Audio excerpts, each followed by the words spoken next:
বাংলাদেশ প্রতিদিন অগ্নিকাণ্ডের ঘটনায় ক্ষতির পরিমাণ জানার চেষ্টা করছে রপ্তানিকারক প্রতিষ্ঠান সংগঠনগুলো। হযরত শাহজালাল আন্তর্জাতিক বিমানবন্দরে কার্গো ভিলেজে অগ্নিকাণ্ডের ঘটনায় ক্ষতির পরিমাণ জানার চেষ্টা করছে রপ্তানিকারক প্রতিষ্ঠান সংগঠনগুলো। এরই মধ্যে তারা স্ব সদস্যদের নির্ধারিত ফরম্যাটে ক্ষতি হওয়া পণ্যের তালিকা দিতে চিঠি দিয়েছে। ১-২ দিনের মধ্যেই কার্গো ভিলেজে কি পরিমাণ পণ্য ছিল তার সঠিক তথ্য পাওয়া যাবে বলে জানান তারা। বাংলাদেশ পোশাক প্রস্তুতকারক ও রপ্তানিকারক সমিতির বিজিএমএ সভাপতি মাহমুদ হাসান খান বলেন, কি পরিমাণ পণ্যের ক্ষতি হয়েছে এই মুহূর্তে আমাদের কাছে কোনো তথ্য নেই।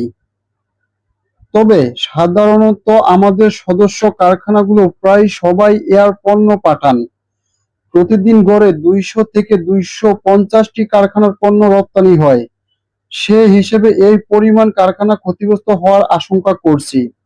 মাহমুদ হাসান খান বলেন, তবে বিমানবন্দর বন্ধ থাকলেও ক্ষতির মুখে পড়বেন রপ্তানিকারকরা। যদি তা দ্রুতই খুলে দেওয়া হয় তবে কম ক্ষতি হবে, যদি বেশি দিন বন্ধ থাকে তবে বেশি ক্ষতি হবে। সবজি ও এ জাতীয় পণ্য রপ্তানিকারক সমিতি বিএফবিএফিএ সভাপতি এস এম জাহাঙ্গীর হোসেন বলেন, আমাদের প্রতিদিনই অনেক পণ্য থাকে এমনটা নয়। বিমানের স্থান ফাঁকা থাকার উপর নির্ভর করে আমাদের বিভিন্ন ডেস্টিনেশনে পণ্য পাঠানো। তাই যেদিন স্থান বেশি পাই সেদিন পণ্য বেশি দিতে পারি। আমরা খোঁজখবর নিচ্ছি আজকে আমাদের সদস্যদের কি পরিমাণ পণ্য ছিল। জাহাঙ্গীর হোসেন বলেন, পচনশীল পণ্য হওয়ায় আমরা চাই দ্রুত বিমান চলাচল শুরু হোক, এতে আমাদের রপ্তানির জন্য পাইপলাইনে থাকা পণ্যগুলো নষ্ট হবে না। এদিকে ফ্লাইট বিপর্যয়, চরম ভোগান্তিতে শত শত যাত্রী। হযরত শাহজালাল আন্তর্জাতিক বিমানবন্দরে কার্গো ভিলেজে ভয়াবহ অগ্নিকাণ্ডের জেরে দুপুর থেকে বন্ধ হয়ে যায় সব ধরনের ফ্লাইট ওঠানামা।